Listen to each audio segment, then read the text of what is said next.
Amados, eu quero compartilhar com você essa palavra. Gostaria que você está com a sua Bíblia, por gentileza, abra comigo em Lucas, no capítulo 5, ou você pode acompanhar no telão também, Lucas, capítulo 5. Eu quero ler esse texto, é um texto assim, muito conhecido, mas ele falou muito ao meu coração nesses dias. Eu vinha orando sobre o que ministrar a você, e Deus falou muito comigo nesse texto. E é interessante, amados, como eu disse antes, muitas pessoas nos perguntam: pastor, eu gostaria de trabalhar na igreja, como que eu faço isso? Quantos aqui já se perguntaram isso? Só faz um sinalzinho para mim.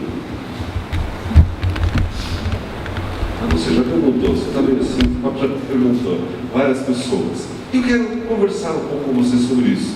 Mas antes, você lembra que há 2 semanas atrás nós conversamos sobre o céu se abrir, sobre a sua casa, sobre a sua vida, e eu deixei uma pequena lição de casa para você. E a lição de casa era você pedir a Deus que Ele falasse com você através da Bíblia, audivelmente ou através de um sonho. Estão lembrados disso ou não? Quantos aqui tiveram pelo menos um sonho que Deus falou com você nesses dias?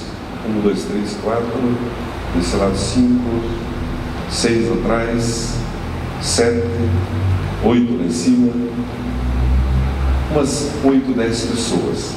Não é maravilhoso ouvir a voz de Deus? 11 pessoas, 12 pessoas aqui. Não é maravilhoso? Mas eu ainda não sonhei. Peça para Deus. Eu sonhei, mas não entendi nada. Fala com o líder do teu grupo familiar. Mas eu acordei com medo. Peça oração para ele. Mas eu comi muita pizza. Eu sonhei coisas com um pouco menos pizza. Mas Deus, Ele quer se revelar a você. Peça para Ele: Deus, fale comigo. Quando você for ler a Bíblia, antes de ler, fale: Senhor Jesus, eu quero ver o Senhor na Bíblia. Eu quero te ver aqui, Jesus. Eu quero ver o Senhor na Bíblia. Ele vai se revelar a você. Ele vai liberar coisas novas sobre a sua vida, sobre a sua casa e sobre o seu ministério. Amém, irmãos? Glória a Deus, glória a Deus. Você que teve esse sonho, não deixe de compartilhar no seu grupo familiar, com o teu líder do grupo familiar. Ore sobre isso, peça a interpretação da parte dos céus para a sua vida. A Bíblia diz em Lucas capítulo 5, a partir do versículo 1, assim: certo dia, Jesus estava perto do lago de Genezaré, e uma multidão o comprimia de todos os lados para ouvir a palavra de Deus. Viu à beira do lago 2 barcos, deixados ali pelos pescadores, que estavam lavando as suas redes. Entrou num dos barcos, o que pertencia a Simão, e pediu-lhe que o afastasse um pouco da praia. Então sentou-se e do barco ensinava o povo. Tendo acabado de falar, disse a Simão: vá para onde as águas são mais fundas, e a todos lancem as redes para a pesca. Simão respondeu: mestre, esforçamo-nos a noite inteira e não pegamos nada, mas, porque és tu quem está dizendo isso, vou lançar as redes. Quando o fizeram, pegaram tal quantidade de peixes que as redes começaram a rasgar-se. Então fizeram sinais a seus companheiros no outro barco, para que viessem ajudá-los. E eles vieram e encheram ambos os barcos, ao ponto de começarem a afundar. Quando Simão Pedro viu isso, prostrou-se aos pés de Jesus e disse: afasta-te de mim, Senhor, porque sou um homem pecador. Pois ele e todos os seus companheiros estavam perplexos com a pesca que haviam feito, estavam surpresos, como também Tiago e João, os filhos de Zebedeu, sócios de Simão. Jesus disse a Simão: não tenha medo. Bom, só isso aqui teria para falar uma manhã inteira, não é verdade? Não tenha medo. De agora em diante, você será pescador de homens. Então eles arrastaram seus barcos para a praia, deixaram tudo e o seguiram. Amém, irmãos? Até aqui a nossa leitura. Eu quero mexer com você hoje de manhã. Amados, Antes, uma pequena introdução. Toda vez que eu lia esse texto, eu nasci na igreja, cresci na igreja, nunca me desviei, e sempre lia e tal. Eu nunca entendi esse texto. Quando a Bíblia diz assim, que Jesus entrou num barco e pregava do barco para as multidões. Eu não entendia porque sempre me vinha a imagem Guaratuba. Pensei a Praia Brava, Jesus num barco e tchá, aquele barulho. Você escuta alguém falar alguma coisa? Já parou para pensar nisso ou não? Olha o que está escrito que ele falou. Afastou-se da praia e pregou do barco. Como que pode isso? Já conseguiu escutar alguém? Tchá! E aquelas ondas, né? E pega um jacaré e não sei o quê. E dá umas raladas na areia. Sol, calor. Até o dia que eu tive o privilégio. Eu nunca entendi. Eu falei, pode, você está traduzindo errado, Senhor. Não é possível. Como que não? Devia ser o contrário. Sai, vai para a beira da praia. Até o dia que eu tive o privilégio de estar nesse lugar. Muitos anos atrás, eu tinha uma agência de turismo, trabalhei muitos anos com isso e viajava por vários lugares do mundo levando pessoas, e levava pessoas para Israel. O dia que eu cheguei nessa praia, agora eu entendi. Essa praia, na verdade, é um lago, com umas pedrinhas assim, redondinhas, e a água, a ondinha maior, tem um palmo assim, e faz uma enseada assim, graminha em volta.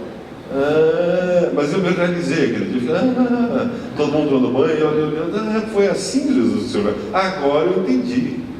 E o barquinho afastava um pouquinho, ficava naquela água paradinha, o pessoal em volta, tipo numa baía, perfeito. Ele sabe o que está fazendo, né? Mesmo que a gente não entenda muito, não tinha nada a ver com Guaratuba, Praia Brava, aquele negócio todo, nada. Aí, enfim, para você, se você tinha também essa crise, esse entendimento, eu fiquei aliviado aquele dia, né? Jesus sabia o que ele estava fazendo. Enfim, ele se afastou ali para pregar para as pessoas e dava para entender muito bem. Aí o guia local me explicou, porque aqui nessa região tem uma acústica especial, fala daqui, ouve melhor lá, é todo um mistério que funciona, né? Mas é interessante o que acontece nessa história. Existe nessa história, nós podemos aplicar na nossa vida pelo menos 3 grandes surpresas da parte de Deus para nós. Deus é um Deus que nos surpreende. E eu confesso que eu fiquei surpreso o dia que eu vi aquilo ali. Deus é um Deus que nos surpreende. Por exemplo, quando você vai dar um presente de Natal para os seus filhos pequenos, você não é especialista em criar surpresas? Esconde e disfarça, só para ver aquele rostinho. Ganhei a minha Chloe. E não é assim. Deus, de certa forma, Ele age assim conosco também. Deus, Ele é um Deus de maravilhas. Deus é um Deus de coisas grandes. E para Deus, a vida de cada um de nós tem suma importância. Muitas vezes achamos que Deus nos trata a granel. Nós sim somos uma igreja, mas somos indivíduos. E aos olhos de Deus, a Bíblia diz que nós somos como a menina dos olhos dele. Ou seja, Deus tem um carinho muito especial pela sua vida e pela minha vida. E o que Deus preparou, e vamos pegar o exemplo de Pedro e os demais discípulos aqui, foi algo extraordinário. E eu gostaria de trazer isso para você, para a sua casa nessa manhã. A primeira grande surpresa, a Bíblia diz que Jesus apareceu exatamente no meio do horário de trabalho de Pedro, Tiago e João. Eles estavam fazendo o quê? A Bíblia diz que eles tinham pescado a noite inteira, estavam na margem do tal lago, que não é a Praia Brava de Guaratuba, e a Bíblia diz que eles estavam fazendo o quê? Lavando as suas redes. Amados, não nos esqueçamos que eram pessoas como nós. Você sabia que Pedro, Tiago e João, eles não nasceram discípulos, nem apóstolos, nem pregadores, nem fazedores de milagres? Eram pessoas como você e eu, que tiveram a sua infância, a sua adolescência, a sua juventude, casaram, tinham as suas lutas, os seus planos, os seus sonhos, as suas frustrações, pessoas como nós. Mas talvez havia ali uma característica no coração desses homens, que era orar a Deus. Deus, se o Senhor quer fazer algo na minha vida, faça, Deus. E E Deus já vinha fazendo, porque eles eram pescadores e eles sabiam como cuidar da sua profissão. Outros textos nos falam da habilidade deles em pescar. Mais adiante vemos que eles perceberam que nem iria caber aqueles peixes no barco. Isso não é qualquer pessoa que percebe. Eles não deixaram o barco afundar. Eles eram bons na profissão deles. Amados, aqui nós temos as mais variadas profissões, empresas, estudantes, cursos, não é verdade? E eu sei que você se esmera naquilo que você está fazendo. Você cuida daquilo que você está fazendo. E fazemos cursos, nos preparamos, isso e aquilo. E se perguntar para a pessoa ao seu lado, você quer crescer na sua área, ou na sua empresa, ou no seu emprego, no seu trabalho? Claro que você quer. Mas aí vem a grande surpresa. Um dia, Jesus bate na porta do seu trabalho, do seu ganha-pão, do seu dia a dia. Amados, quando Jesus chega nesse lugar, ele diz para Pedro: Pedro, eu quero usar o teu barco. Eu entendo como a primeira grande surpresa na vida do cristão. Lembre-se, Pedro já havia encontrado Jesus. Ele já havia sido apresentado para Jesus. E agora Jesus, ele quer uma intimidade maior com Pedro. Você e eu já conhecemos Jesus. Só que agora ele quer avançar nesse relacionamento. Jesus, ele não é um senhor de relacionamentos superficiais. Passa lá em casa um dia. Já viu esse tipo de convite? Vamos marcar um dia, hein? É o mesmo que nada. Não é verdade? Já viu isso ou não? Passa lá em casa. Aqui passa lá em casa. Eu vou passar na tua casa. Marca um dia e horário que eu vou lá. Jesus, ele é de marcar dia e horário e ir lá. Ele é assim. Né? Ele é assim. Amados, é interessante que Jesus, ele chega para Pedro e diz: Pedro, eu quero usar o teu barco. A primeira grande surpresa que eu vejo na vida de muito cristão, de todos nós cristãos: Jesus quer se relacionar mais intimamente com você e Ele quer usar aquilo que Ele mesmo deu para você. Nós temos visto, amados, muitas pessoas, isso nós temos visto no Brasil e já em outros países, que vem para a igreja, mas se arrastando, arrebentado, destruído, miserável, acabado, cheio de hematoma na alma, no espírito, no corpo, destruído. Vem para a igreja, vem para Jesus, o que acontece? Começa a praticar os princípios da palavra de Deus e começa a prosperar, e crescer, e avançar, e crescer, e avançar, e vai. Chega uma hora que Jesus diz: ok, que tal se eu usasse agora o teu carro? Ou a tua casa, ou a garagem da sua casa? Não vai dar. Eu tive a oportunidade de ouvir isso pessoalmente em 93, daquele grande pastor lá da Coreia, David Yong-cho, ou Go Yong-cho, que é a maior igreja que tem na Coreia e é uma das maiores do mundo. E ele, na época, estava perto de 1 milhão de membros na igreja dele. E ele contou exatamente essa história. Ele falou: na nossa igreja, quando nós começamos, nós orávamos para conseguir comer um potinho de arroz. Era muita pobreza, era muito difícil. E era oração manhã, tarde, noite, e oração. E a igreja foi crescendo e muitas pessoas vieram. E o potinho de arroz começou a ficar cheio. Daqui a pouco já tinha um franguinho ali dentro. Daqui a pouco já tinha um molho, né? E daqui a pouco já tinha um palitinho a mais do que só um palitinho. E daqui a pouco já vinha com uma salada. E daqui a pouco já tinha uma mesa para sentar, uma cadeira para comer, uma mesa para sentar. E nada melhor do que comer um potinho de arroz com frango e molho do que assistindo uma televisão, né? E melhor ainda se puder dar uma deitadinha numa cama gostosa, e depois ouvir uma musiquinha, e à noite comer uma pizza, e foram prosperando. Como a Bíblia promete. E aí comprou sua casa, comprou seu carro, comprou a segunda casa, o segundo carro, comprou uma casa na praia, uma casa no campo, comprou jet ski, comprou a moto, comprou não sei o que, comprou não sei o que. E naquela ocasião ele falou: e hoje nós estamos com um problema. Eu falei: por quê? Porque agora nossos membros têm que cuidar da casa no campo, da praia, da moto, disso, daquilo, e estão orando menos, e a igreja está passando por um problema. Não é interessante como nós somos, amados? Deus, ele vai nos abençoando e muitas vezes a própria bênção de Deus nos prende aqui na terra. Pedro, amados, ele tinha tudo para ser o pescador do ano, da lista da Forbes, né? O mais bem sucedido. já tinha uma sociedade, já tinha empresa, provavelmente já vinha de gerações aquele negócio. Só que de repente Deus diz: ei, eu quero usar isso que eu te dei e eu quero levar você para um lugar ainda maior. Amado, não se deixe prender na terra por nenhum tipo de bênção que o próprio Deus te dá. Não se deixe prender a nada que é passageiro. Muitas pessoas, eu já vi tantas pessoas se apegam tanto ao seu emprego, à sua empresa, que só vão perceber o erro que cometeram depois que tiveram um derrame ou um ataque cardíaco ou até morreram. Eles já perceberam o Deus na eternidade. Cuidado com isso. Mas eu não devo ser zeloso, trabalhador? Claro que sim. O mais zeloso, o mais trabalhador, e deve dar os melhores resultados, com certeza. Mas isso não é um fim em si mesmo para a sua vida. Não estava escrito na testa de Pedro, pescador, dono de barco. Estava escrito, discípulo de Jesus. É isso que estava escrito, amados. E é assim nas nossas vidas. Cuide do que Deus te deu, mas não se deixe prender por isso aqui na terra.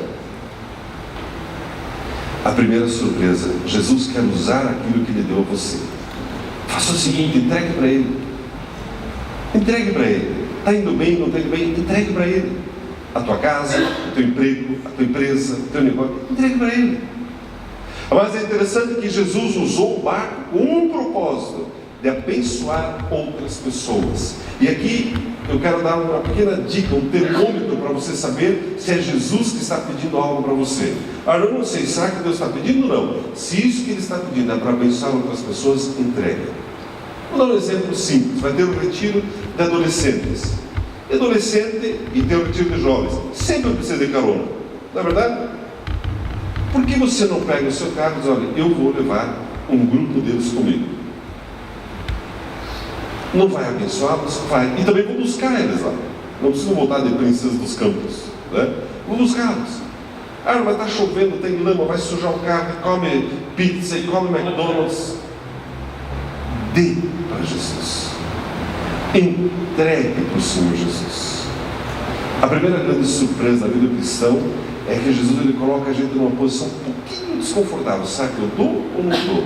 Entrego ou não entrego? A mesma coisa em relação ao nosso tempo, em relação às nossas finanças. Conforme o Vicente falou agora pela manhã, né, a conta que ele fez aqui, ele foi meio econômico no preço do pãozinho, né, que é peixe. Né? Eu achei que já, né, dá para inflacionar um pouco mais o preço do pão e do peixinho. Mas não é assim. Entregue para Jesus. Mas é interessante que aí vem a segunda surpresa, que nós sabemos dela, mas normalmente esquecemos. Ou o diabo nos convence de que ela não é assim. A segunda surpresa está no versículo 4, quando a Bíblia diz: quando acabou de falar, disse a Simão: vai para o mar alto e lance a sua rede. Aí você conhece o texto, não vamos nos ater sobre a questão que Pedro falou: mestre, mas já tentei a noite inteira, não peguei nada, mas porque é o Senhor que está falando, eu vou lançar a rede. E a Bíblia diz, no versículo 6, que eles colheram uma grande quantidade de peixes. Amado, você percebe como o nosso Deus age? A segunda surpresa, que na verdade não é uma surpresa, mas acaba sendo: Ele sempre tem mais para derramar sobre a sua vida. Pedro emprestou um barco vazio, recebeu 2 barcos cheios de peixe. De repente é aquela carona do adolescente que vai sujar um pouco o teu carro, que vai largar um pirulito ali, vai comer um iogurte, um sorvete do McDonald's ali, vai escorrer lá no veludo, não sei o quê. O que será que Deus quer dar em retribuição para você? Você já parou para pensar nisso? Deus é um Deus de surpresas. E Deus sempre tem grandes colheitas para nossas vidas. Nós estávamos lá nessa viagem e marcamos uma visita com o pastor Rainer Bonk. Foi um tempo assim, sempre é uma coisa assim impressionante. Sabe aquela pessoa que fala do céu para a terra? Já está lá e está dando as outras instruções ainda. E conversando sobre isso, sobre aquilo, ela falou: Aaron, recebi um telefone nesses dias de um sujeito lá de Singapura, não conhecia, e ele me ligou e disse: pastor, bom, é o seguinte, eu conheço o senhor não me conhece, mas eu sou cristão e eu tenho algumas reservas financeiras e eu quero investir na vida de evangelistas ao redor do mundo. Como o senhor é uma pessoa de muita credibilidade e o senhor conhece muitos evangelistas, eu quero depositar o valor na sua conta e o senhor distribui para mim? Ele falou: tudo bem, só não fale quem deu dinheiro, tal, eu não gostaria de ser identificado, meu nome é fulano e tal. Ele me contando: tudo bem. Aí ele foi olhar o nome da pessoa, ele descobriu que é, pela revista Forbes, aquela dos milionários e tal, a quarta pessoa mais rica de Singapura. Aí ele já ficou assim, pensando: vamos ver o que vem na minha conta. Aí ele falou: aí o sujeito fez um depósito de $400 mil na minha conta. Aí ele fala assim, isn't that amazing, Arnold? Aí ele fala assim, né? Não é maravilhoso? É maravilhoso. O que o senhor fez? Gastei. Como? Dei para os evangelistas que eu conheço, não fiquei com um centavo para mim. E daí? Daí liguei para ele e falou o quê? Acabou o dinheiro, pode mandar mais. E o sujeito, o que fez? Mandou mais. Quanto? $500 mil. E o que o senhor fez? Gastei também. 74 anos de idade, uma vida devotada a Deus, fidelidade, paga a prestação da casa dele, ele recebe milhares de dólares na conta dele e não usa um centavo para ele. As surpresas de Deus. Sabe quando aquele pai de toda uma geração fica feliz em abençoar os filhos, mas muitas vezes não pode, e agora Deus coloca grana na conta dele e ele abençoando evangelistas no mundo inteiro. Então lá no campo missionário, cada lugar difícil e tal. Falei: daí que eu liguei para ele que acabou os $500 mil. E daí o que ele fez? Ele falou: bom, eu acho, ele falou assim, que os $400 mil eram um teste. Ele mudou mais $500 mil, acho que eu estou passando no teste. E daí ele depositou $1 milhão na minha conta. Eu falei: daí, pastor Volker? Ele falou: eu espero que ainda seja só um teste. Não é maravilhoso, irmãos? Você percebe como Deus é um Deus de surpresas? Aí você olha para a vida desse homem, o que ele fez? Bom, ele entregou barco, rede, tudo que tinha. Mas você percebe que existem momentos na nossa vida que nós precisamos entregar algumas áreas da nossa vida para Jesus. Para uns é o carro, para outros é a garagem da casa, ou a sala da casa, para outros talvez é o estômago, o jejum, para outros é desligar a televisão. Mas Jesus, ele pede algo a mais para nós. E você sabe quem é o maior abençoado com isso? Nós mesmos. E aí Deus começa a surpreender. Pedro foi surpreendido, diz a Bíblia, com essa grande quantidade de peixes que ele pescou. Amados, Deus é um Deus de surpresas. Está cheio de livro de autoajuda por aí. Você é um sucesso, você isso, aquilo. Todos eles te ensinam a fazer conta. Faz assim, você vai dar nisso. Só que com Deus não é assim. Deus é um Deus de surpresa, de repente ele faz.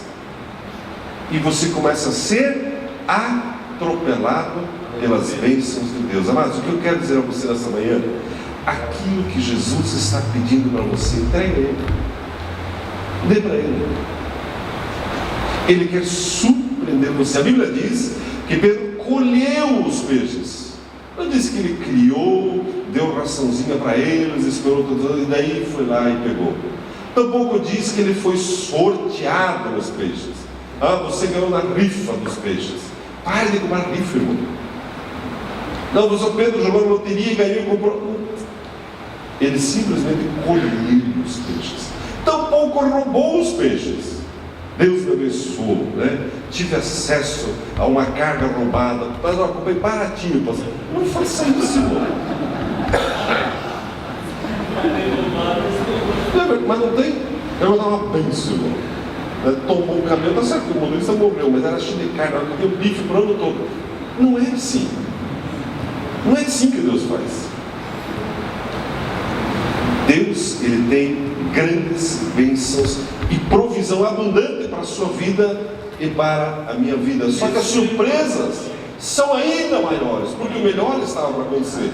Pedro já estava ali impressionado, feliz da vida, porque Jesus estava usando o barco dele. Agora o barco dele cheio de peixes, a ponto de ter que chamar um outro barco para ajudar a levar os peixes para a margem. Só que a surpresa maior ainda veio. A Bíblia diz, dê uma olhadinha comigo, versículo 9 e 10. 9 e 10. Pois ele e todos os seus companheiros estavam o quê? Surpresos. Você percebe que Deus andou de surpresas? Perplexos com a pesca que haviam feito. Como também Tiago e João, os filhos de Zebedeu, sócios de Simão. Jesus disse a Simão: não tenha medo, de agora em diante você será pescador de homens. Amados, a coisa aperta um pouquinho mais. Sabe como Deus vê você e a mim? Pescador de homens. Deus não vê você como bancário, como engenheiro, como universitário, como médico, como padeiro, advogado. Deus vê você e mim como pescadores de homens. Ah, mas e a minha profissão? Cuide dela com zelo, mas não se apegue a ela. Você não nasceu só para isso. Você nasceu para ser um pescador de homens. Ah, mas isso não é o meu chamado. É o seu chamado. Ah, mas eu não gosto de evangelizar. Aprenda a gostar. Esse é o nosso chamado, irmãos. E Jesus ele começa a frase: não tenha medo. Não tenha medo. Ah, você está dizendo então que eu tenho que largar o meu emprego, minha empresa, meu negócio e trabalhar só na igreja? Para alguns, sim. Falo isso com temor e cuidado, mas para alguns, sim. Já aconteceu comigo e eu sei que vai acontecer na vida de muitos que estão aqui. Ah, como que eu decido isso? Como que eu sei disso? Como que eu decido uma coisa dessas? Como que eu faço? Aí você precisa conhecer Jesus. Lembre-se, Pedro já conhecia Jesus. Não é uma decisão superficial, liviana, instantânea. É uma decisão muito séria. Mas é uma decisão que está perante muitas pessoas aqui. Ah, não está dizendo que eu tenho que sair do meu emprego? Não estou dizendo. Mas é tempo de orar sobre isso. Aleluia. Ah, eu não posso fazer as duas coisas? Pode. Que aliás é o meu conselho para você. É o conselho que eu dou para todos os jovens. Um dia um jovem me perguntou, ele disse: pastor, a minha profissão é tal, eu faço isso já há tantos anos, eu estou me estabelecendo, estou abrindo uma porta aqui, outra porta ali, eu faço isso e tal, mas eu quero trabalhar na obra. E uma pessoa me disse: olha, você tem que parar com tudo isso e vir só para a obra. O que eu faço, pastor? A Bíblia diz, amados, que nós devemos caminhar de acordo com aquilo que alcançamos, certo? Tudo que não provém de fé é pecado. Eu digo para esse jovem aqui: faça bem feita a sua profissão, mas abra um espaço para servir a Deus na obra dele.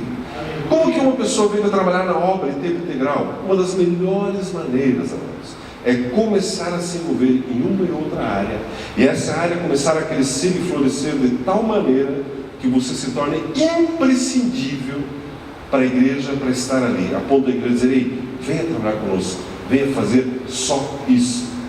Ah, irmão, você está colocando um peso sobre a vida com essa mensagem. Um pouco sim. Um pouco de propósito. Eu tenho que ser honesto e justo com você. Não deixe a sua vida passar. Busque cumprir o seu chamado. Eu me lembro, conversando com o pastor Bom, que certa vez ele disse o seguinte sobre a questão do chamado. Ele disse: não existe uma lei, uma técnica que todos aqueles que trabalham com aviação conhecem. Talvez tenha alguém que trabalha com aviação que conheça, eu não sabia disso. Que é o seguinte: por maior que... tem um Fábio lá atrás. Tem mais alguém não, que trabalha com aviação? Aqui, dois. Então vocês podem me corrigir se eu estiver errado. Ele diz o seguinte: por menor que seja o avião, e por mais abastecido que ele esteja, quando ele vai levantar voo, a regra é sempre ir até o final da pista e começar o mais cedo possível a embalar o avião. E quando está no ar, subir o mais alto possível, para dar tempo de corrigir qualquer falha. E ele disse, na vida ministerial também, quanto antes começar, e quanto mais alto subir, melhor será para você.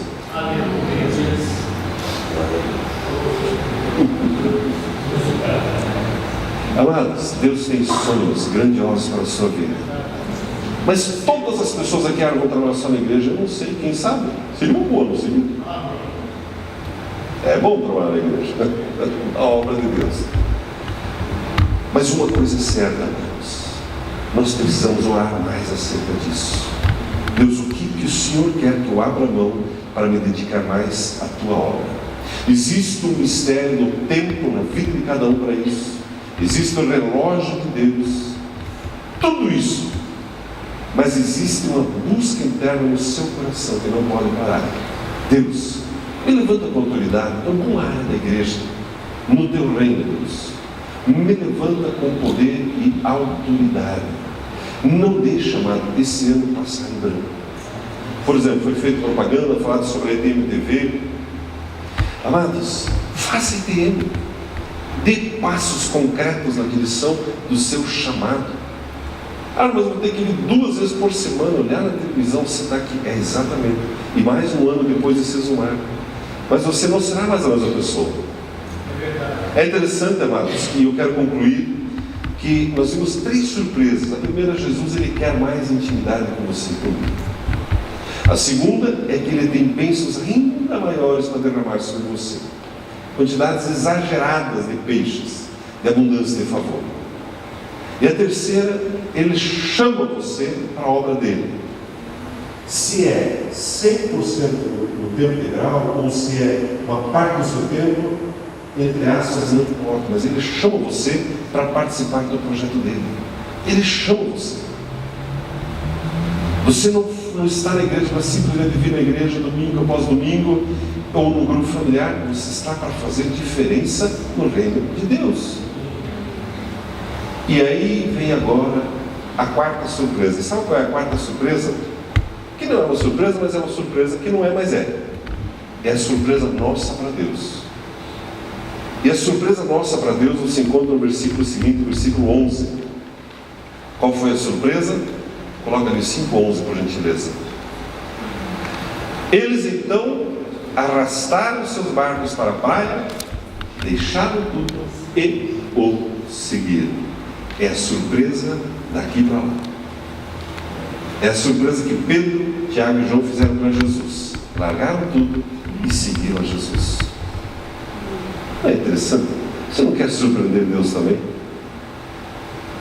Eu passei por isso uma vez na minha vida, em que larguei tudo só para trabalhar na igreja. Eu me lembro que o meu escritório, a segunda-feira, eu cheguei com a minha Bíblia debaixo do braço.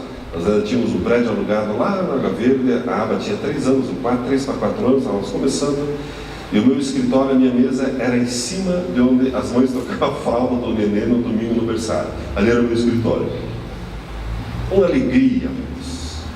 E aí vendia agência de turismo, vendia, enfim. Deus tinha me abençoado muito. Mas Deus, depois daquele tempo, ministerialmente, profissionalmente, em todas as áreas, tem me abençoado muito mais. Conto como um testemunho para mexer um pouco com você. É uma decisão que não é uma decisão para ser tomada assim, sozinho. Converse com as pessoas. Eu consigo ver Pedro, Tiago e João, um olhando para o outro, conversando, olhando os peixes, olhando para Jesus, olhando para aqui, olhando para cá. E nós vamos seguir a Jesus. E se tornaram os homens que se tornaram. E é interessante, amados, que o texto dá a entender que eles nem sequer comeram um bifinho daquele peixe. Deixaram ali para o povo e foram seguir Jesus. O que eu quero trazer para você nesta manhã? Eu não quero colocar peso, um pouquinho eu quero, mas não quero colocar peso sobre você. Mas será que tudo aquilo com que você está envolvido hoje, você tem que estar envolvido? Será que não está na hora de trocar algumas agendas pessoais, de lazer, disso, daquilo, pela agenda de Deus? Me fala de uma forma prática, como que eu posso fazer isso? faça dele, leia mais a Bíblia, ore um pouco mais, se envolva nos projetos da igreja. Talvez você nunca deu uma aula de IBI para as crianças. Será que não está na hora de chegar aqui e procurar a Elina, pegar um jalequinho, preparar uma aula, ensinar as crianças? Será que não está na hora de engrossar as fileiras aqui do louvor, da música, do grupo de serviço? Comece em algum lugar. Deus vai surpreender você. E você pode fazer o quê? Surpreender a Deus. Amém, amados? Você recebe essa palavra? Eu convido você a ficar em pé, por gentileza.